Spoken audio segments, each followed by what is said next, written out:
छत्रपती शिवाजी महाराज की जय भवानी, जय शिवाजी.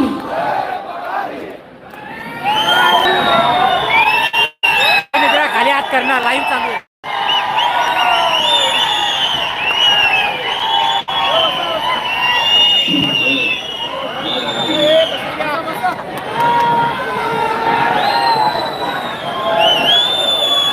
माझ्या सर्व हिंदू बांधवांनो, बहिणींनो,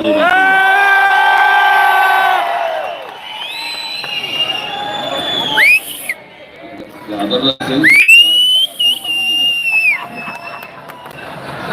तर जायचं मार्ग करून द्यावे. या साईडने मार्ग करून द्या त्याला.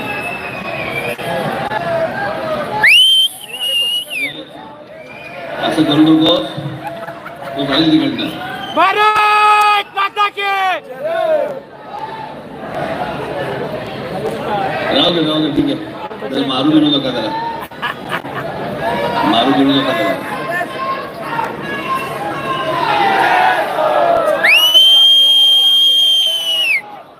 आपण सर्व शांत बसलात तर मला आपल्याशी बोलता येईल, संवाद साधता येईल.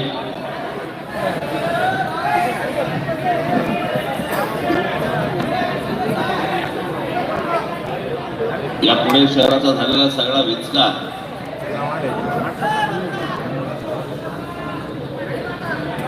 हडपसर मतदारसंघ 2009 या मतदारसंघ म्हणून झाला.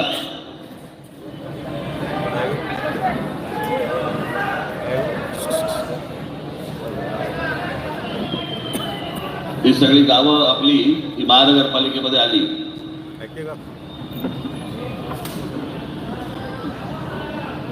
कित्येक लोक तर असे आहेत मला सांगणारे की आमची गावं होती ती बरी होती,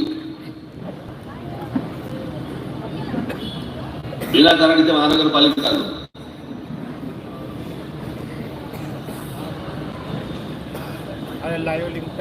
हा सगळा हडपसर, कोंढवा आणि हा सगळा परिसर सगळा ट्रॅफिकने म्हणजे सत्यानाश झालेला आहे. याचं कारण कोणाचं लक्षच नाही. आपल्याकडचे शहर हे नुसते ब्रिजेस, फ्लायओव्हर्स होऊन मिटणारा प्रश्न नाही. हा याला काही आकार उकार नावाची गोष्टच नाहीये आणि तुम्हालाही माहिती नाही, समोरच्याला द्यायची काय हेही माहिती.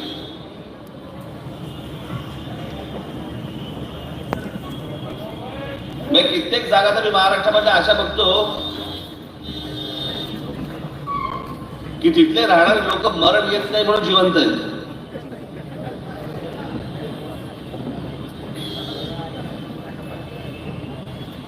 हे रोजच्या धकाधकीतलं तुमचं आयुष्य.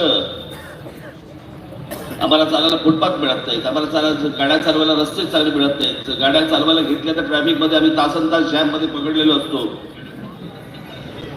आमच्या लहान मुलांना रस्त्यावरती पाठवता येत नाही, भीती वाटते.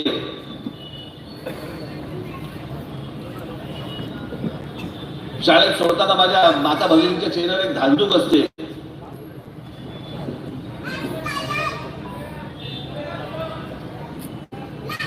हे सगळे जे विषय आहेत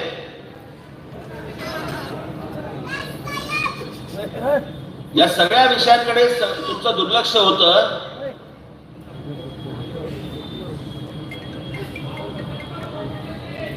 की तुम्ही लक्ष देऊ नये.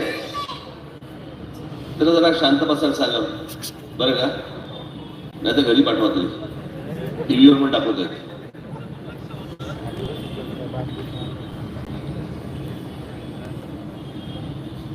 या मूळ प्रश्नांकडे तुमचं लक्ष जाऊ नये याची बरोबर सगळी योजना या सगळ्या राजकारण्यांनी करून ठेवलेली असते. आणि ते म्हणजे तुम्हाला जातीमध्ये गुंतवून ठेवायचं, जातीबद्दल द्वेष निर्माण करायचा. हे आत्ताचं जे महाराष्ट्रामधलं वातावरण आहे बाबा, हे महाराष्ट्राला चांगले दिवस आणणार नाहीये.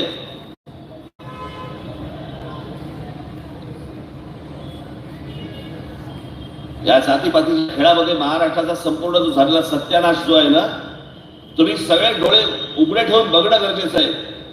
कान उघडे ठेवून बघणं गरजेचं आहे की हे आपल्यात काय करतायत, काय करवतायत आणि कशासाठी करवतायत.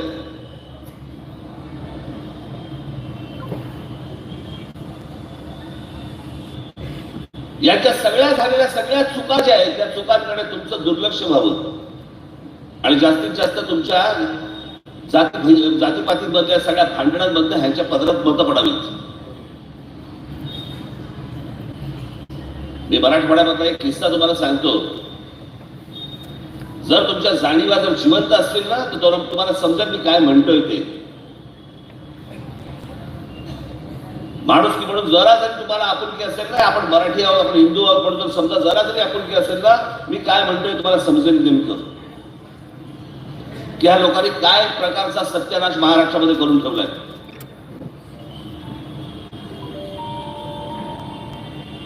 मी मुद्दा म्हणून जात सांगणार नाही तुम्हाला, पण एका जातीमधल्या एका घरामध्ये एका व्यक्तीचं निधन झालं. त्या घरामध्ये 3 व्यक्ती होत्या. तिरडी उचलायला, चौथा खांदा धरायला कोणी माणूस नव्हता. बाहेर राहणारे लोक हे वेगळ्या समाजाचे होते सगळे आपलेच मराठी, पण कोणी खांदा द्यायला आलं नाही. इतकी दिवस, इतकी वर्ष सगळे एकोपाने राहणारे, सगळे एकत्र राहणारे, पण तिरडीला चौथा खांदा द्यायला कोणी येईना. नातेवाईकांची वाट बघत बसले. 6 तासानंतर नातेवाईक आले, त्याच्यानंतर तिरडी उचलली आणि मग स्मशानात गेले. समोरच्या समाजातले लोक बघत होते, समजत होतं, पण हात दाबायला मदत करायला कोणी गेलो नाही. इथपर्यंत महाराष्ट्र आणला. पण आम्ही आमचे महापुरुष आम्ही जातीमध्ये विभागून टाकले. हे मी जे तुम्हाला सांगतोय ना, हे राष्ट्रवादी काँग्रेसच्या जन्मानंतर सगळं सुरू झालं 1999 नंतर.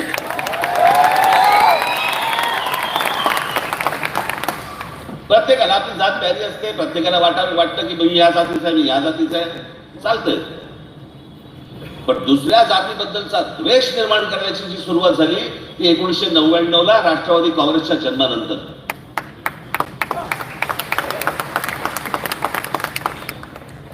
हे जे इतकी वर्ष जे विष पोचलं ना या लोकांनी, त्याचे हे परिणाम आहेत.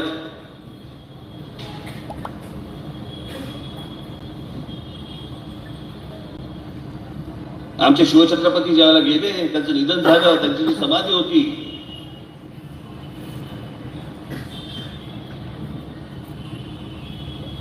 रायगडावरती काही लोक गेले असतील घरच्या तिथे, काही समाधीमध्ये काही मिळते का बघायला, आणि सगळे उद्ध्वस्त केलेली, सगळी उद्ध्वस्त केलेली. मी तुम्हाला जाती जातीमधला एकोपा सांगतोय काय होता आणि आपण काय करून ठेवलाय.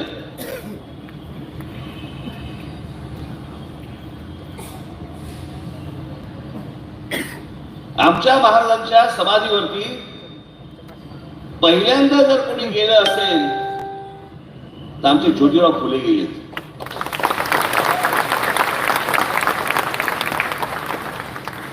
ती समाधीची विषण्ण अवस्था बघून त्यांना समजेना याचं काय करायचं, आणि त्यांनी तिकडे सांगितलं की याच्या पुढे मी आपल्या विचारांचा प्रचार करेन. 18 पगड जातींना घेऊन स्वराज्याची निर्मिती करणारा आमचा राजा, त्याच्या महाराष्ट्रामध्ये आम्ही जाती जातीत भांडतो, आणि भांडण एवढ्यासाठीच लावली जात आहेत की यांच्या भ्रष्टाचाराकडे तुमचं लक्ष जाऊ नये, होऊन घेईल. हे जे सगळं चक्र सुरू आहे ना, हे जरा नीट ओळखा काय चालू आहे नेमकं.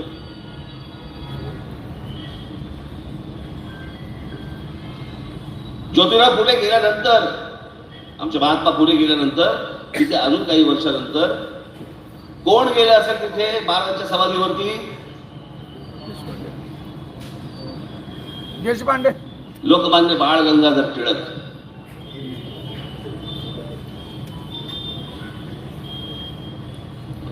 आणि लोकमान्य बाळ गंगाधर टिळकांनी तिथे शपथ घेतली की महाराज तुमची समाधी आम्ही बांधू. आणि मग महाराष्ट्रामध्ये त्यांनी एक फतवाच सोडला आणि मग हजारो लोकांनी त्या सगळ्या एका तो फंड उभा राहिला, पैसे उभे राहिले आणि त्या पैशामधनं मग महाराजांची समाधी उभी राहिली. अनेक लोक होते त्याच्यामध्ये, विविध जातीचे लोक आले, सगळे लोक आले की महाराजांची समाधी उभी राहिली पाहिजे म्हणून. आणि मग त्या सगळ्या पैशांमधनं ती समाधी उभी राहिली.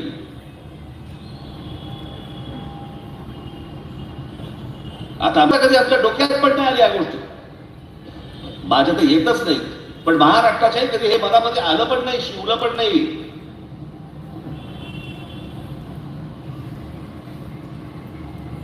आपण काय महाराष्ट्राचा उत्तर प्रदेश बिहार करून ठेवायचा आहे का आपल्याला?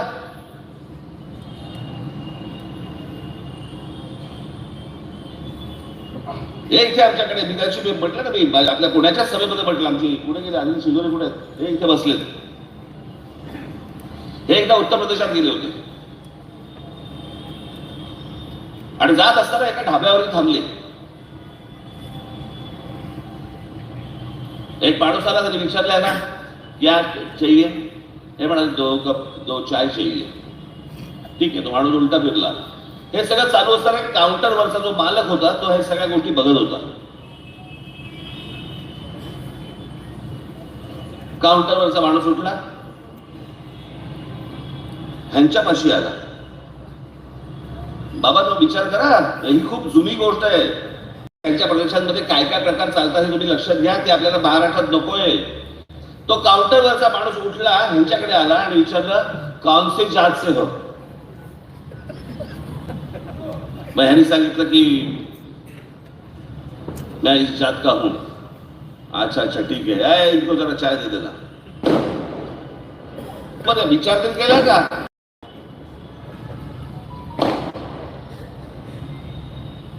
या हडपसर मध्ये, या इथे अनेक मोहल्ल्यांमध्ये सीडीचे अतिरेकी सापडलेत, त्याच्यानंतर तुमच्या आयसिसचे अतिरेकी सापडलेत, टेररिस्ट.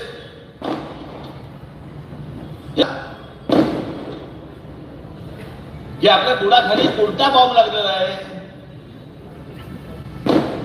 हा सगळा अतिरेक्यांचा जो सगळा अख्खा लागला ना बॉम्ब, याच्याकडे आमचं लक्ष नाही. शहराचा सत्यानाश होतोय, आमच्याकडे शाळांमध्ये ऍडमिशन मिळत नाहीये, आमच्याकडे हॉस्पिटल्स मिळत नाहीये, हॉस्पिटल असले तर तिकडे आम्हाला खाटा मिळत नाहीये, आम्हाला रोजगार मिळत नाहीये, आम्हाला नोकऱ्या मिळत नाहीये, आम्हाला शाळांमध्ये ऍडमिशन मिळत नाहीये, आमच्या महिला सुरक्षित नाहीये, आमच्याकडे लहान लहान मुलींवरती बलात्कार होत आहेत. आम्ही कशाचं लक्ष देत नाही आहोत. आम्हाला फक्त प्रिय आहे, आम्ही जातीमध्ये लक्ष देतोय. जात सगळी राजकीय मंडळी तुमचा सत्यानाश करून ठेवतो, सत्यानाश. इथे आमच्या ज्या वेळेला शिवछत्रपतींच्या पुतळ्याची जेव्हा अवहेलना केली, त्यावेळेला जे सगळं झालं त्यावेळेला रस्त्यावरती कोण उतरला? आमचा साईनाथ उतरला पहिला. बाकीच्या पक्षाचे आमदार विचार पुढे होते सगळेजण, कोण नव्हतं. जो तुमच्यासाठी रस्त्यावर उतरतो, जो 24 तास तुमचा विचार करतो, मला असं वाटतं की तो आमदार असणं गरजेचं आहे. त्याच्या हातामध्ये तुम्ही देणं गरजेचं आहे. त्याच्या हातामध्ये या गोष्टीला समजा दिल्या तर काहीतरी घडू शकेल, तर काहीतरी होऊ शकेल. माझा शहराकडे बघण्याचा माझा एक दृष्टिकोन आहे. मी एक स्वतः चित्रकार आहे, जग फिरलेला. तुम्ही जगामधील शहरं काय प्रकारची शहरं होतात आणि आमच्याकडे सगळा दिवसेंदिवस सत्यानाश. कारण एका कोणाचं लक्षच नाही. हा कोणतरी एक माणूस येतो, तो म्हणतो की मला इथे ब्रिज पाहिजे, तो म्हणतो मला इथे स्पीड ब्रेकर पाहिजे, तो म्हणतो मला इथे फ्लायओव्हर पाहिजे. मग तो प्रत्येकाला वाटते त्याप्रमाणे गोष्टी घडत आहेत. तुम्हाला वाटते त्याप्रमाणे काय घडतंय? मी गेली 25-30 वर्ष या पुण्यामध्ये येतोय. मला माहिती नाही का ती भाषणं रेकॉर्ड कोणी केली असतील की नाही केली असतील, मला कल्पना नाही. पण गेले 25-30 वर्षापासून मी जवळपास इथे येऊन सांगतोय पुण्यामध्ये की मुंबईचा सत्यानाश व्हायला खूप मोठा काळ गेला, पुण्याचा सत्यानाश व्हायला वेळ नाही लागणार. आणि तसंच झालं. आज ह्या भागातलं पुणं, आता मला तिकडे जायचंय सिंहगड रोडला, अख्खा पुणं तुडवत जायचं.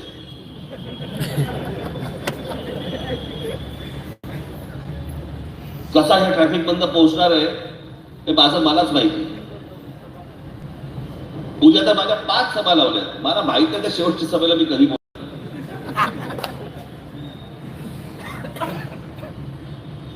सर्व बाजूनी सगळ्या शहराचा विचार. मी तुम्हाला साधी गोष्ट सांगतो, जे जुने पुण्यामध्ये राहणारे जे अनेक लोक आहेत ना, इथे 50चे 60चे जी लोक आहेत, मी तुम्हाला शहर काय असतं ना ह्याचे एक फक्त तुम्हाला छोटं उदाहरण देतो. माझे जे तरुण बांधव इथे आहेत, माझ्या तरुण भगिनी इथे जे आहेत, तुम्हाला पटकन त्या कम्प्युटरवरती सगळ्या गोष्टी समजतील, बघायला मिळतील. तुमच्या आई बाबांना पण दाखवा.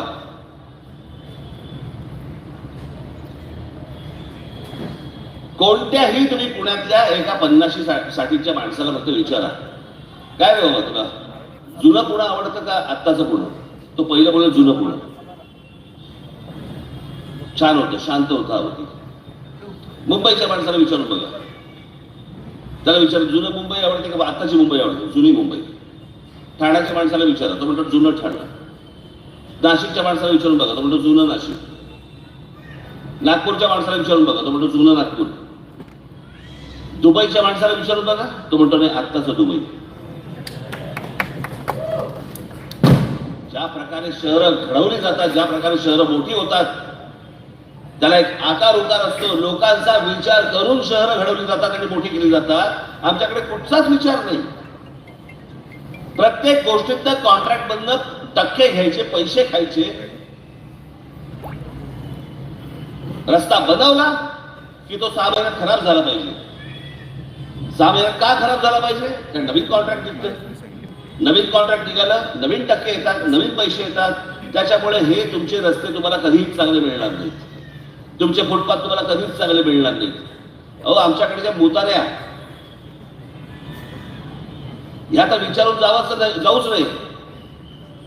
आपण विचारतो ना इथे बाथरूम कुठे आहे का? गरजच नाही. आमच्याकडे विचारलं बाथरूम कुठे, वास घ्यायचा मिळेल.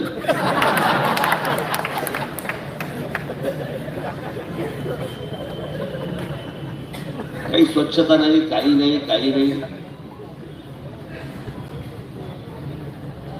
तुम्हाला उत्तम चांगलं आयुष्य मिळालं पाहिजे. तुमच्या येणाऱ्या पुढच्या पिढ्यांना नवीन जीवन मिळालं पाहिजे. शहरात राहताना बरं वाटलं पाहिजे, घरात पाऊल बाहेर ठेवताना बरं वाटलं पाहिजे की अरे मी चांगल्या शहरामध्ये राहतोय. हे काय अचानक चमत्कार नाही घडणार आहे. उद्या जरी समजा तुम्ही माझ्या हातामध्ये हे राज्य दिलं तरी काय पहिल्या 5 वर्षामध्ये महाराष्ट्रात. पण तुमच्या एक गोष्ट लक्षात येईल की ज्या प्रकारचं काम माझ्या हातात सत्ता दिल्यानंतर जे होईल त्याच्यावरती तुम्हाला नक्की वाटेल की अजून पुढची 5 वर्ष याच माणसाच्या हातामध्ये सत्ता दिली पाहिजे.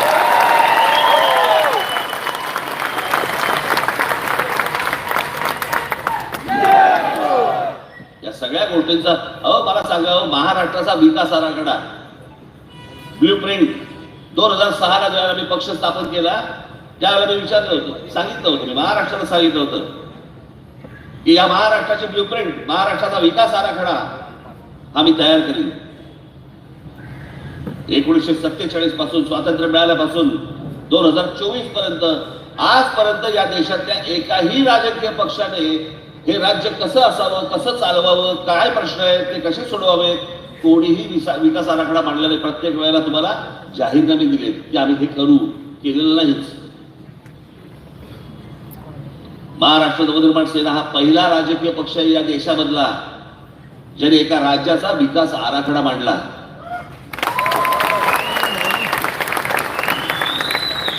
माझा या शहरांकडे आणि सगळ्या गोष्टींकडे बघण्याचा काय दृष्टिकोन आहे ना, मी तुम्हाला आत्ता सांगतो. इथून जेव्हा तुम्ही घरी जाल ना, माझी आपल्याला सर्वांना विनंती आहे, युट्यूब वरती जा, वरती राज ठाकरे टाका, राज ठाकरे एस्थेटिक एवढं फक्त टाका. त्याच्यामध्ये 16 मिनिटाची डॉक्युमेंटरी येईल जी 2014ला केलेली. ती ज्यावेळेला तुम्ही ऐकाल, बघाल, त्यावेळेला तुमच्या लक्षात येईल मी कशा प्रकारचा विचार करतो, मी कशा प्रकारचं राज्य बघतो. मी ज्याला राज्याचा विचार करतो, मला खुर्चीचा सोच नाही हो. माझ्या गळ्यामध्ये मग मुख्यमंत्री पदाची माळ घालावी याच्यासाठीचा करत असलेला विचार नाही येतो. मी महाराष्ट्रामध्ये जन्माला आलोय. मी शिवछत्रपतींच्या महाराष्ट्रात जन्माला आलोय. जे शिवछत्रपतींनी जो विचार दिला तो मराठेशाहीने जो रुजवला या देशामध्ये, संपूर्ण हिंद प्रांतामध्ये, ते गतवैभव जे आहे ना, हे जे वैभव ते परत मला महाराष्ट्रामध्ये आणायचं. आम्ही हरवून बसलेलो आहोत सगळ्या गोष्टी. ज्या वेळेला मी ब्ल्यूप्रिंट मी ज्याला बोललो 2006 ते 2024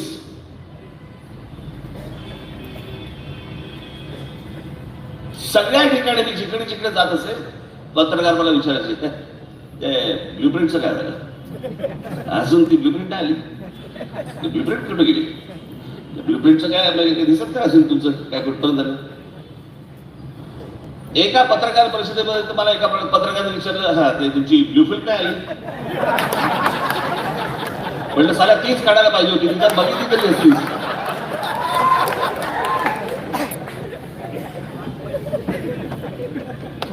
दोन 2014 ज्या वेळेला आपण ती ब्ल्यूप्रिंट आणली, तो विकास आराखडा महाराष्ट्राचा आणला, त्या क्षणापासून आजपर्यंत एकाही पत्रकाराने मला विचारलं नाही त्या विकास आराखड्यामध्ये काय, किंवा तो विकास आराखडा मी वाचला, मला त्याबद्दल तुमच्याशी बोलायचंय. कारण पत्रकारांना त्याच्यामध्ये इंटरेस्टच नव्हता. त्याला काही त्याच्याशी देणं घेणंच नव्हतं. त्यांना तर मुळात महाराष्ट्राशी काही देणं घेणंच नसतं.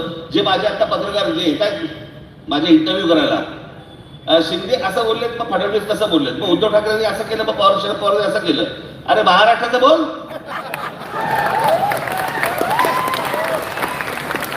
महाराष्ट्राच्या तरुणांबद्दल विचार, त्यांच्या नोकऱ्यांबद्दल प्रश्न विचार, महाराष्ट्रामध्ये होणाऱ्या शेतकऱ्यांच्या आत्महत्याबद्दल प्रश्न विचार. कोणालाही हे प्रश्न विचारत नाही ती माणसं.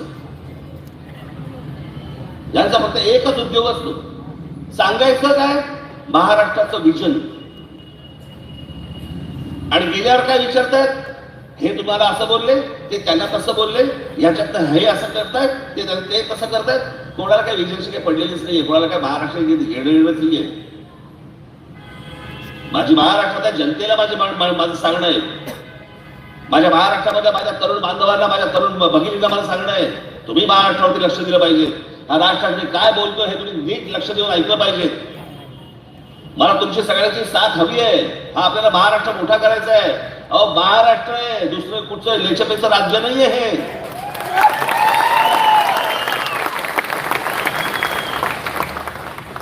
अहो महाराष्ट्राला भूगोल पण आहे आणि महाराष्ट्राला इतिहास पण आहे. महाराष्ट्राकडे सगळं आहे, महाराष्ट्राकडे विद्वत्ता आहे. एवढ्या सगळ्या गोष्टी असलेला या देशातलं हे एकमेव राज्य आहे. ते राज्य या राज्यकर्त्यांच्या खाली जाऊन आपण चढवतोय. ही संधी वारंवार येत नाही. यांनी गेल्या 5 वर्षामध्ये केलेला जो सत्यानाश जो आहे ना, कोणी उठतंय, कोणाही बरोबर जात आहे, कोणी काही करतंय, कोणी कुठच्याही पक्षात जात आहे.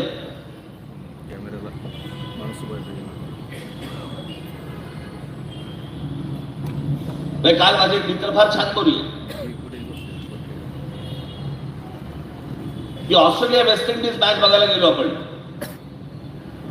आणि आपण बसलोय आणि अचानक पिवळा ड्रेस घालून ऑस्ट्रेलियाच्या बाजूने विराट कोहली खेळायला आला. कसं वाटेल?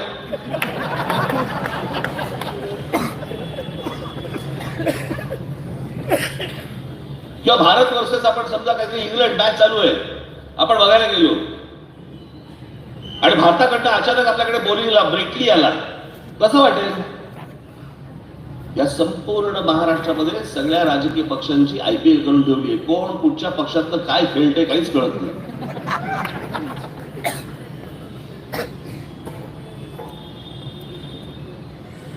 आपल्याला हे जे सगळं झालेलं आहे ना, खाण चिखल, यात मार्ग काढायचा आहे. हे सगळं वटणीवरती आणायचंय. माझी प्रामाणिक इच्छा आहे सगळं करायची. मला फक्त तुमची साथ हवी आहे.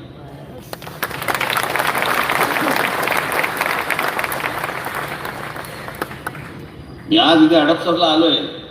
हडपसर मधल्या माझ्या सर्व माझ्या आहे. 20 तारखेला जो काही तमाशा या सगळ्या राजकीय पक्षाने घालून ठेवलेला आहे, जर त्यांच्या मार्गाने गेलात, त्यांच्या मागे जर गेलात आणि ही जर माणसं निवडून आली तर यांचा नक्की असा समज होईल की आम्ही जे तुमच्या मतांचा अपमान करतो आहोत, कुठूनही उठतोय आणि कोणाही बरोबर जातो आणि काही करतोय, हे जे समज जो झालेला आहे त्यांना वाटेल आपण जे करतोय ते बरोबर करतोय, आपण जे केलंय ते बरोबर केलंय. तुम्ही उन्हातानामध्ये उभं राहायचं, यांच्यासाठी मतदान करायचं आणि मतदान केल्यानंतर कोणी उठतं आणि कुठच्याही दुसऱ्या राजकीय पक्षावर जातोय. अहो, तो राजकीय पक्ष नको होता म्हणून गधड्या तुला मतदान केलं तर तूच उठून त्यांच्याबरोबर गेलास. ह्याच्यामध्ये तुमचं मत पुढे गेलं. मला असं वाटतं हा जो सगळा राजकीय खेळ सुरू आहे ना, हा तुम्हीच थांबवला पाहिजे. या महाराष्ट्रामध्ये आज तुमच्या समोर एक पर्याय म्हणून उभा आहे. महाराष्ट्रात सत्यानाश तर सगळ्या बाजूने झालाच आहे.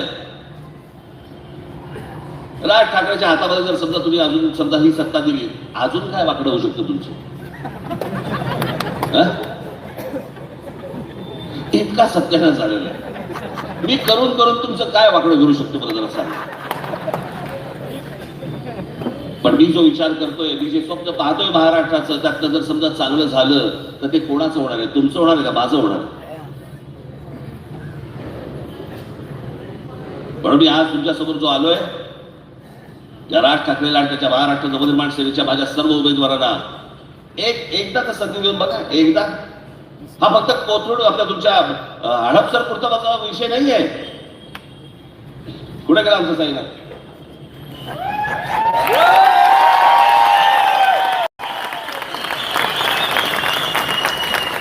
माझा साईना तर आहे, पण महाराष्ट्रामध्ये जिथे जिथे म्हणून महाराष्ट्र नवनिर्माण सेनेचे जिथे जिथे उमेदवार उभे असतील, मला सगळ्या मतदारसंघामध्ये जाणं शक्यच नाही. मला पोहोचू म्हणू शकत नाही, जाऊच शकत नाही. 15 दिवसाची वेळ मिळाली या प्रचाराला, इथपर्यंत जायचं कसं?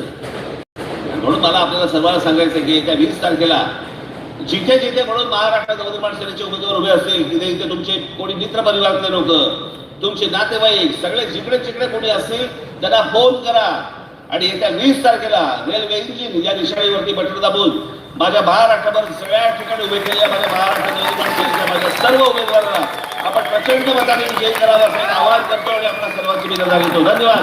जय हिंद, जय महाराष्ट्र. या ठिकाणी हडपसर विभागाचे शाखाध्यक्ष यांना विनंती करते साहेबांचा सत्कार करते.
राजनी सगळे शोरा तुझी करुणी निंदहरा हो राजनी सगळे शोरा तुझी करुणी निंदहरा बाहेर पडला तरडी राज्याची बसवाया खडी नदरी पडली रचना आपलीच करती वेदना